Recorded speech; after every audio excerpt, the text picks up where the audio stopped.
Hello everyone, welcome to SPC centre. This is Prashant Kumar. Friends, आज के इस वीडियो में मैं आप लोगों के साथ मई मंथ की मंथली टारगेट को डिस्कस करूंगा। जैसा कि आप सभी जानते हैं कि टीम आईएसपीसी सेंटर के द्वारा हर एक महीने की पहली तारीख को उस मंथ का टारगेट दिया जाता है ताकि आप उस मंथ में उस टारगेट के अकॉर्डिंग अपनी स्टडी को कर सकें और 17वीं बीपीएससी की integrated preparation pre cum mains की तैयारी आप लोग कर सकें। तो दोस्तों, आज के इस वीडियो में मैं आप लोगों के साथ मई महीने की मंथली टारगेट को डिस्कस करूंगा। इस मंथली टारगेट के अंतर्गत प्रीलिम्स के लिए आपको किस सेक्शन पर इस महीने में फोकस करना है और मेंस के लिए आपको किस सेक्शन पर इस महीने में फोकस करना है, इसके बारे में बताया जाएगा।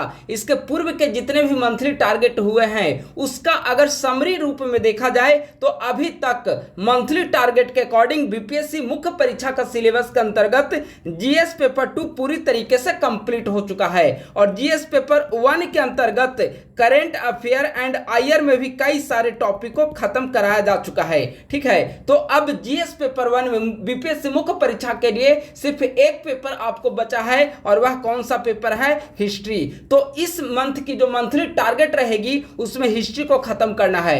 हिस्ट्री को जब खत्म करेंगे तो इसका यह पर्पस रहेगा, क्योंकि अब प्रीलिम्स परीक्षा का भी समय धीरे धीरे नजदीक चला आ रहा है, तो हिस्ट्री जब आप पढ़ाई करेंगे तो प्री कम मेंस दोनों की आपकी तैयारी हो जाएगी और प्रीलिम्स के लिए भी हिस्ट्री पेपर और मेंस के लिए भी हिस्ट्री पेपर आपका कंप्लीट हो जाएगा।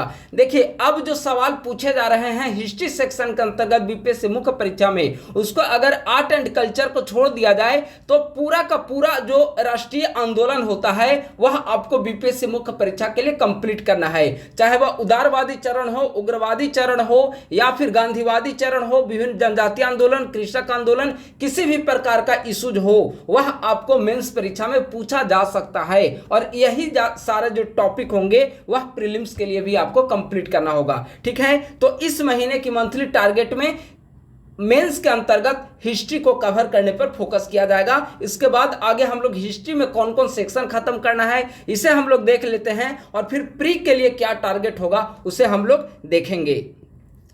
तो सबसे पहले अगर हिस्ट्री को देखा जाए तो हिस्ट्री की बीपीएससी पूरी सिलेबस को हमने 4 भागों में डिवाइड करके इसे बताया है। ठीक है, पहला बिहार का इतिहास, दूसरा भारत का इतिहास, तीसरा कला एवं संस्कृति और चौथा व्यक्तित्व।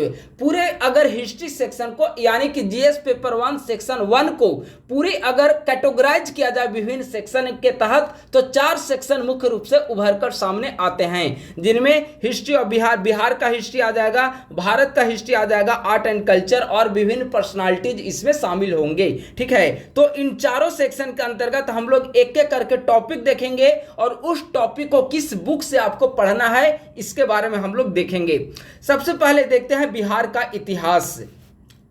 देखिए, बिहार का जो इतिहास टॉपिक है, चूंकि बीपीएससी मुख्य परीक्षा का एग्जामिनेशन है, बिहार से संबंधित आपको प्रशासनिक अधिकारी बनाने को लेकर यह परीक्षा है, तो बिहार के बारे में हर एक चीज को जानना बहुत आवश्यक है। ठीक है, तो बिहार का इतिहास अगर आप सिलेबस देखेंगे तो सिलेबस में बिहार के इतिहास से संबंधित कुछ पॉइंट को वहां पर हाईलाइट किया गया है। उसके आधार पर जो बिंदु निकलकर सामने आते हैं उनमें संथाल विद्रोह, बिरसा आंदोलन, इसके अलावा सभी प्रकार के जनजातीय विद्रोह, 1857 का विद्रोह, चंपारण सत्याग्रह, 1942 का भारत छोड़ो आंदोलन, महिलाओं की भूमिका और भारत के राष्ट्रीय आंदोलन में बिहार की भूमिका, इतने सारे टॉपिक को आपको कंप्लीट करना है। ठीक है, यहां पर सारे टॉपिक की लिस्ट यहां पर दी गई है।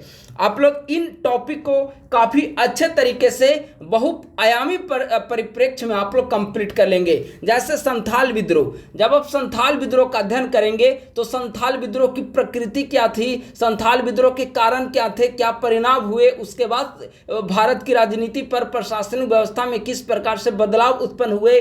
ठीक है, बिरसा आंदोलन भी इसी तरह से विभिन्न प्रकार के समय समय पर जो जनजातीय आंदोलन हुए उनके बारे में आप एक संक्षिप्त नोट्स लिख लीजिए। ठीक है, 1857 का विद्रोह, तो बिहार की क्या भूमिका रही है, कुंवर सिंह की क्या भूमिका रही है, बिहार रिलेटेड वहां पर क्या प्रभाव देखने को मिला है 1857 के विद्रोह के दौरान। ठीक है, चंपारण में गांधी जी की भूमिका, किस प्रकार से चंपारण सत्याग्रह ने राष्ट्रीय आंदोलन को एक नई दिशा प्रदान की, क्या चंपारण सत्याग्रह राष्ट्रीय आंदोलन का महत्वपूर्ण केंद्र बिंदु था, उसके बाद से राष्ट्रीय आंदोलन एक नई दिशा की ओर मुड़ा। तो ऐसे जो टॉपिक होंगे वह आपको तभी निकलकर पॉइंट सामने आएंगे जब आप इसके बारे में कंटेंट को पढ़ेंगे, और कंटेंट को पढ़ने के साथ साथ आप बीपीएससी में प्रीवियस ईयर में पूछे गए प्रश्नों को आप लोग सॉल्व करेंगे। ठीक है, तो इतने सारे टॉपिक बिहार के इतिहास से संबंधित हैं। अब सवाल है कि आखिर बिहार की हिस्ट्री टॉपिक को कहां से कंप्लीट किया जाए।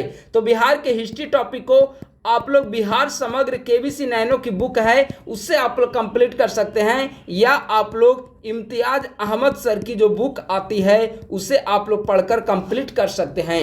ये दो बुक में से किसी एक बुक को आप लोग फॉलो करें। बिहार समग्र केबीसी नैनो मेंस के लिए एक अलग सी बुक आती है, प्री की अलग आती है और मेंस की अलग। आप लोग इसका ध्यान रखेंगे खरीदते समय। या फिर इम्तियाज अहमद सर की अगर आपके पास बुक अवेलेबल हो तो उसे आप फॉलो कर सकते हैं। बिहार के इतिहास के अंतर्गत इतना टॉपिक पढ़ना है। साथ साथ आप लोग बीपीएससी का पीवाईक्यू भी देखते चलेंगे, इससे आइडिया लगेगा कि किस टॉपिक से कैसे प्रश्न पूछे जा रहे हैं। इसके अलावा अगला है भारत का इतिहास। देखिए, कुछ वर्ष पहले तक अगर आप बीपीएससी का सवाल देखेंगे तो आपको स्पष्ट हो जाता था कि जो 6-7 महत्वपूर्ण प्रश्न थे वही बार बार घूम घूम कर पूछे जाते थे। लेकिन अब ट्रेंड बदल चुका है, वह दौर बदल चुका है बीपीएससी के अंतर्गत। तो अब आपको जो काम करना है वह जिस स्पेक्ट्रम या फिर आप बिपिन चंद्रा कोई भी बुक जो मॉडर्न हिस्ट्री का आप लोग बीपीएससी प्रीलिम्स के लिए करते हैं, वे सभी टॉपिक आपको बीपीएससी मुख्य परीक्षा के लिए भी कंप्लीट करना होगा। ठीक है, जैसे भारत के इतिहास के अंतर्गत जो महत्वपूर्ण टॉपिक पढ़ने हैं आपको, वह अंग्रेजी साम्राज्य का विस्तार। क्या भारत में अंग्रेजी साम्राज्य का विस्तार था, वह क्या योजनाबद्ध विस्तार था या फिर योजनाबद्ध विस्तार था, या फिर एक संयोगवश विस्तार होता चला गया, युद्ध होते चले गए, अंग्रेज उसे जीतते चले गए। तो ऐसे प्रश्न आपको शॉर्ट नोट्स में भी पूछा जा सकता है। ठीक है, विभिन्न इतिहासकारों का इससे संबंधित क्या मत है। ठीक है, तो ऐसे प्रश्न जो है अंग्रेजी साम्राज्य का भारत में विस्तार किस प्रकार से हुआ है। ठीक है, एक क्रमवार रूप में मराठा का, मैसूर का, कर्नाटक का, बंगाल का, पंजाब का, इन सभी क्षेत्रों का उन्होंने किस प्रकार से अपने में साम्राज्य में उन्होंने मिलाया, इन सभी क्षेत्रों में अपने साम्राज्य का किस प्रकार से विस्तार किया।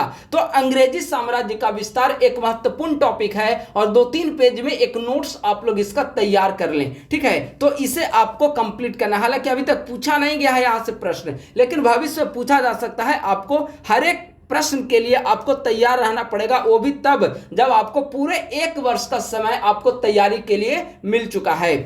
अगला, ब्रिटिश भारत की आर्थिक नीतियां। ब्रिटिश भारत की आर्थिक नीतियों में 3 नीतियां काफी महत्वपूर्ण है: जमींदारी, महलबारी और रैयतवारी। इन नीतियों का क्या प्रभाव पड़ा है भारत की अर्थव्यवस्था पर, क्या प्रभाव पड़ा, कृषि से संबंधित व्यवस्था पर इसका क्या प्रभाव पड़ा है, इन सभी नीतियों के बारे में क्या इसके पॉजिटिव नेगेटिव पहलू थे, इन सभी चीज़ों को आपको कंप्लीट करना है। किन किन क्षेत्रों में इसे इम्प्लीमेंट किया गया, वहाँ पर इम्प्लीमेंट करने का क्या वजह था। ठीक है, तो इन सभी चीज़ों को आपको जानना है।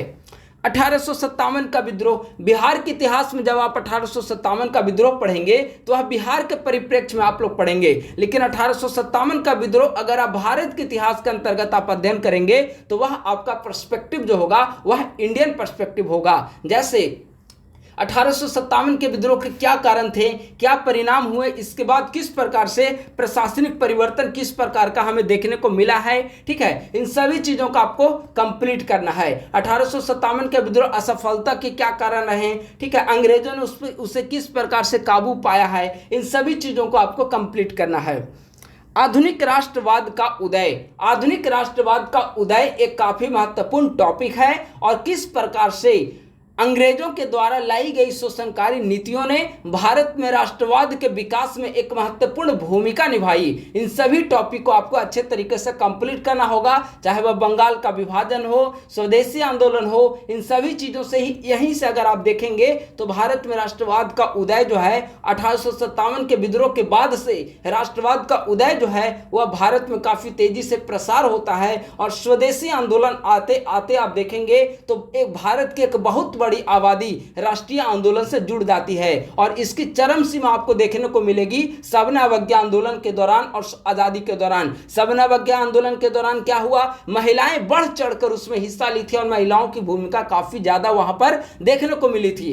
तो एक क्रमवार रूप में 1857 एक इनिशियल फेज था राष्ट्रवाद के उदय का। उसके बाद से विभिन्न जनजातीय आंदोलन समय समय पर हुए, विभिन्न कृषक आंदोलन हुए। तो उन सभी आंदोलनों के दौर से गुजरते हुए भारत में राष्ट्रवाद का एक क्रमबद्ध रूप से विकास होता चला गया। एक शैशवावस्था से लेकर चरम सीमा तक राष्ट्रवाद का विकास हुआ, जिसका परिणाम हुआ कि भारत को 1947 ईस्वी में आजादी प्राप्त हुई। ठीक है, तो इन सभी टॉपिक को आपको अच्छे तरीके से कंप्लीट करना होगा। राष्ट्रवाद के विकास में किन कारणों ने महत्वपूर्ण भूमिका निभाई है, ठीक है, भारतीयों का क्या विकास रहा है, विभिन्न क्रांतिकारियों का क्या विकास रहा है, गांधी जी का क्या विकास रहा है राष्ट्रवाद के विकास में, उदारवादियों का क्या विकास रहा है राष्ट्रवाद के क्या योगदान रहा है राष्ट्रवाद के विकास में। तो इन सभी टॉपिक को आपको अच्छे से कंप्लीट करना होगा। इसके बाद आईएनसी की स्थापना, इंडियन नेशनल कांग्रेस की स्थापना, इसे भी आप लोग पढ़ लेंगे। इसके बारे में लाला लाजपत राय और की जो विचार है उसके बारे में, तड़ी चालक, ये सब जो विचार है उसको आपको अच्छे तरीके से कंप्लीट करना होगा।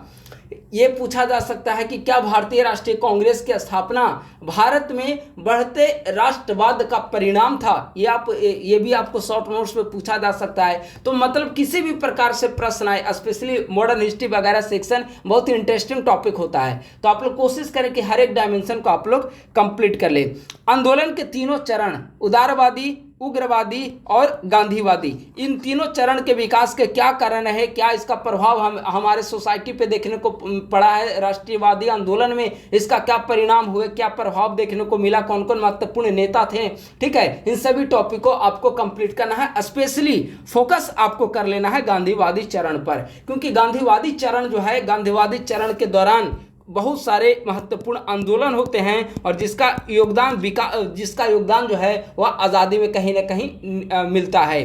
असहयोग आंदोलन हो गया, या फिर सविनय अवज्ञा आंदोलन हो गया, ठीक है, फिर भारत छोड़ो आंदोलन हो गया। इन सभी आंदोलन के बारे में भी आपको ध्यान देना है। कृषक आंदोलन एवं जनजातीय आंदोलन, देखिए यहाँ पर 3 चरण लिख दिए गए हैं, लेकिन इसके बीच में कई सारी एक्टिविटीज हुई है। ठीक है, तो उन सभी एक्टिविटीज को आपको कंप्लीट करना होगा। जैसे गांधीवादी चरण जो है वह 1919 से बेसिकली माना जाता है। तो 1919 से लेकर किस प्रकार से असहयोग आंदोलन हुआ, सविनय अवज्ञा हुआ, उसके बाद फिर भारत छोड़ो हुए, इसी के बीच में गांधी इरविन समझौता होता है। ठीक है, तो इन सभी पहलू को आपको कंप्लीट करते चलना है। ठीक है, तो इसे आपको अच्छे से इस पर आपको फोकस करना होगा, कृषक आंदोलन और जनजातीय आंदोलन। ठीक है, तो इस प्रकार से आपका भारत का इतिहास का भी टॉपिक हो गया। अब सवाल है कि भारत का इतिहास सोर्स क्या अपनाएंगे।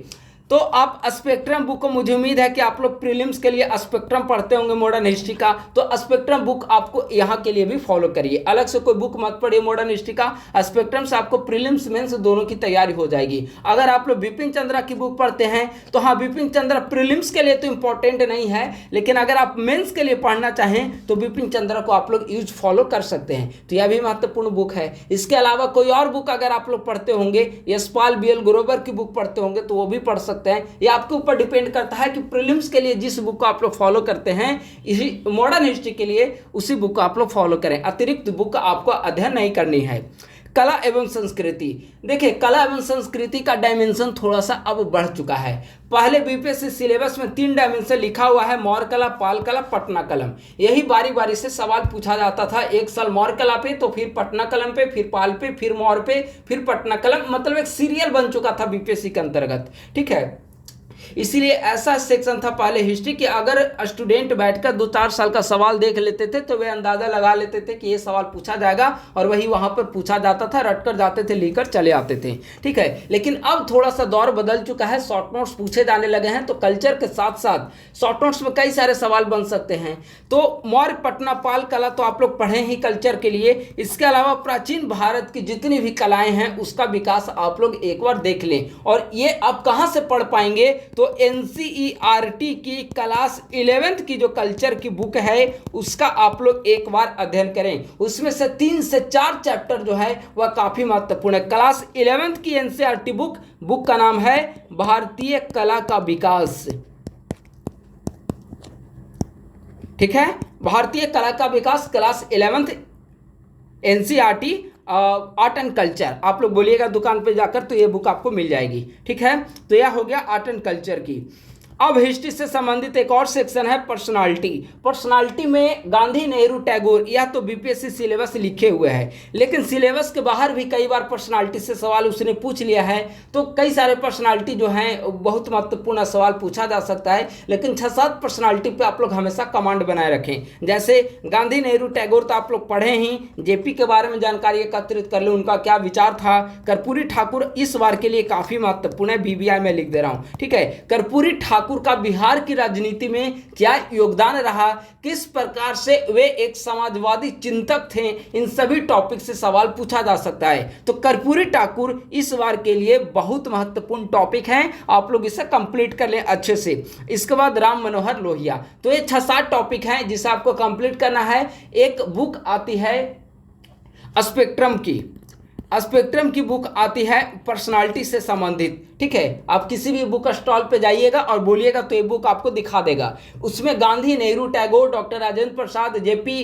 कई सारे पर्सनालिटी, सुभाष चंद्र बोस, हर एक के बारे में वहाँ थोड़ा थोड़ा दिया हुआ है, लेकिन आपको कुछ स्पेसिफिक टॉपिक पे फोकस करना है। गांधी, नेहरू, टैगोर के अलावा जिस टॉपिक पर आप इस बार के लिए फोकस करें वे हैं कर्पूरी ठाकुर, इस बार के लिए बहुत महत्वपूर्ण है। ठीक है, तो पर्सनालिटी ऐसा आपको फोकस करना है। स्पेक्ट्रम बुक आप इसके लिए यूज कर सकते हैं। तो बिहार का हिस्ट्री, भारत का history, art and culture, personality, ये सभी जो सेक्शन हुए उसे हमने तो आपको यहां पर डिस्कस करके बता दिया है। ठीक है, अब आपको मेंस के लिए इस महीने में इतना ही करना है। जो अगले महीने से टारगेट आएंगे वह पूरी तरीके से प्रीलिम्स आधारित होगा। हमने इस बार इसीलिए किया है modern history, art and culture, history वगैरह को, क्योंकि ये हिस्ट्री का सेक्शन प्री कमेंस आपकी पढ़ाई हो जाएगी तो ज़्यादा आपकी डिस्टर्बेंस नहीं होगी। अब ऐसे भी समय धीरे धीरे प्रीलिम्स का चला आ रहा है तो उस पर आपको फोकस करना होगा। प्रीलिम्स के लिए इस महीने में आप लोग बिहार बजट और बिहार इकोनॉमी सर्वे को कंप्लीट करें। बिहार बजट और बिहार इकोनॉमी सर्वे, बिहार इकोनॉमी सर्वे को हमने 1 महीने का समय इसीलिए मैं दे रहा हूं क्योंकि अब जो सवाल है बिहार इकोनॉमी सर्वे में केवल फैक्चुअल पढ़ लेने से नहीं होगा। पहले क्या होता था कि 2 पेज में समरी आ जाती थी किसी भी मैगजीन की, उसे पढ़कर एग्जामिनेशन दे देते थे, प्रश्न आ जाते थे, लेकिन अब वहां से स्टेटमेंट प्रश्न पूछा जा सकता है। इस बार किस प्रकार के प्रश्न आएंगे कोई अंदाजा नहीं लगा सकता है, और लगभग काफी ज्यादा समय मिल चुका है और जो प्रश्न सेट कर रहे होंगे उनके भी मस्तिष्क में ये बात होगी कि 1 साल का पर्याप्त समय इस बार की तैयारी के लिए अभ्यर्थियों को मिल चुका है। तो आपसे उम्मीद है कि आप बिहार इकोनॉमी सर्वे का मेन जो एडिशन है उसे आप लोग फॉलो करें, और इसका PDF हमने टेलीग्राम ग्रुप @ISPC सेंटर पे कल या परसों ही हमने प्रोवाइड करा दिया था, तो आप लोग उसके जरिए बिहार इकोनॉमी सर्वे ओरिजिनल बुक का आप लोग अध्ययन जरूर करें। इसके अंतर्गत बिहार इकोनॉमी सर्वे में देखेंगे कि कई सारे चैप्टर दिए हुए हैं। उन चैप्टर में से मेरे ख्याल से 14-15 चैप्टर है, 14 चैप्टर हैं शायद, उनमें से 5 चैप्टर जो है वह बीपीएससी मुख्य परीक्षा में भी काम आएगा, और यहाँ के जो डेटा होंगे वह डेटा का यूज आप लोग मुख्य परीक्षांश राइटिंग के साथ साथ प्रीलिम्स में भी अगर सवाल बनता है तो उसे कर सकते हैं। 5 चैप्टर जिस पर आपको फोकस करना है, बिहार की अर्थव्यवस्था महत्वपूर्ण अवलोकन, 3रा नंबर चैप्टर होगा कृषि क्षेत्र, 4था नंबर चैप्टर उद्यम क्षेत्र, 8वां नंबर चैप्टर इकोनॉमी सर्वे का ऊर्जा, और 14वां नंबर चैप्टर है क्लाइमेट चेंज। ये इन 5 चैप्टर को आप लोग अच्छे तरीके से पढ़कर शॉर्ट नोट्स बना लीजिए। हो सकता है कि परीक्षा में स्टेटमेंट वाइज प्रश्न पूछ लिया जाए तो आप वहां पे फंसे नहीं, तो इसके लिए पहले से आपको प्रिपेयर करना होगा। ऐसे भी अभी समय बचा हुआ है तो अभी समय की इकोनॉमी सर्वे को आप लोग अच्छे तरीके से अध्ययन कर लें। इसके अलावा हमने बताया बिहार बजट, तो बिहार बजट का भी हमने PDF टेलीग्राम ग्रुप पे प्रोवाइड करा दिया है, या फिर आप मिनिस्ट्री फाइनेंस डिपार्टमेंट जाएंगे आप बिहार गवर्नमेंट की वेबसाइट पे, तो वहाँ पे बिहार बजट का PDF आपको मंत्री का जो भाषण है वित्त मंत्री का, उनका भाषण आपको वहाँ पे मिल जाएगा, उससे एक बार आप लोग देख लें, या फिर समरी आपको मिल जाता है तो बजट का पढ़ लें। बजट से ज़्यादा महत्वपूर्ण है इकोनॉमी सर्वे, और इस पर आप लोग हमेशा फोकस किया करें। ठीक है, क्योंकि बजट में तो सिर्फ एक घोषणा की जाती है अगले साल के लिए, लिए, लेकिन इकोनॉमिक सर्वे जो होता है एक साल में क्या क्या महत्वपूर्ण उपलब्धियां रही, किन क्षेत्रों में काम किए गए, इन सभी का डेटाबेस आपको मिल जाएगा और सरकार की सारी एक्टिविटीज, उसकी सकारात्मक चीजें, नकारात्मक, सरकार की क्या कमजोरियां हैं, क्या मजबूती है, इन सभी चीजों का जो आकलन है आप इकोनॉमिक सर्वे के माध्यम से ही कर सकते हैं। तो इकोनॉमिक सर्वे इस महीने का टास्क रहेगा, इसे अच्छे तरीके से कंप्लीट कर लें और इसका कुछ मॉडल आंसर मैं मेन से पहले यूट्यूब चैनल पे भी डिस्कस करूंगा। और इसका मॉडल आंसर देखिए 66वीं का अगर आप सवाल देखेंगे तो इकोनॉमिक सर्वे से डायरेक्ट सवाल वहां पर बीपीएससी मुख्य परीक्षा में पूछा जा चुका है। तो अगर इकोनॉमिक सर्वे आधारित सवाल बीपीएससी मुख्य परीक्षा में पूछा जाता है तो आप तभी लिख पाएंगे जब आप इकोनॉमिक सर्वे को पढ़े हुए रहेंगे। और अगर आप इकोनॉमिक सर्वे को नहीं पढ़ेंगे तो एक नंबर 38, एक प्रश्न पूरे 38 नंबर का आप वहां पे मतलब गोल हो जाएगा, वहां कोई आपको मार्क्स नहीं मिल पाएंगे। कम लिखेंगे तो स्वाभाविक है कि 2, 3, 4, 10 नंबर आपको मिलेंगे, तो वो ज़्यादा यूजफुल नहीं होगा। तो इकोनॉमिक सर्वे आप लोग अभी पढ़ लें, ठीक है। तो ये इस महीने का टारगेट है। इसके अलावा करंट अफेयर आप लोग पढ़ते रहें, ऐसे थोड़ा बहुत काम करते रहें, डीआई काम करते रहें, जो आप डेली रूटीन में काम होता है वो डेली रूटीन करते रहें। लेकिन मई महीने की जो टारगेट है उसे आप लोग अच्छे तरीके से कंप्लीट कर लें और एक फ्रेश तरीके से जून महीने से हम लोग प्रीलिम्स पर काम करेंगे। और प्रीलिम्स के लिए जो मंथली टारगेट होगा उसके जरिए हमारी कोशिश होगी कि 15 सितंबर तक आप इतने बेहतर तरीके से प्रीलिम्स मंथली टारगेट के अकॉर्डिंग प्रीलिम्स कंप्लीट कर लें कि लास्ट का 15 दिन आपके पास बचा रहे, वह जो आपका कमजोर सेक्शन होगा उस पर आप अच्छे तरीके से समय दे पाएंगे। तो बस आज के वीडियो में इतना ही। एक नए टॉपिक के साथ शीघ्र ही मैं उपस्थित होऊंगा। हमारा निवेदन है आप सभी से कि इस यूट्यूब चैनल का लिंक और हमारे टेलीग्राम ग्रुप @ISPCS चैनल का लिंक अपने दोस्तों के साथ अवश्य शेयर करें ताकि अधिक संख्या में तैयारी करने वाले अभ्यर्थी हमारे इस यूट्यूब चैनल को फॉलो कर सके। थैंक यू सो मच, बहुत बहुत धन्यवाद।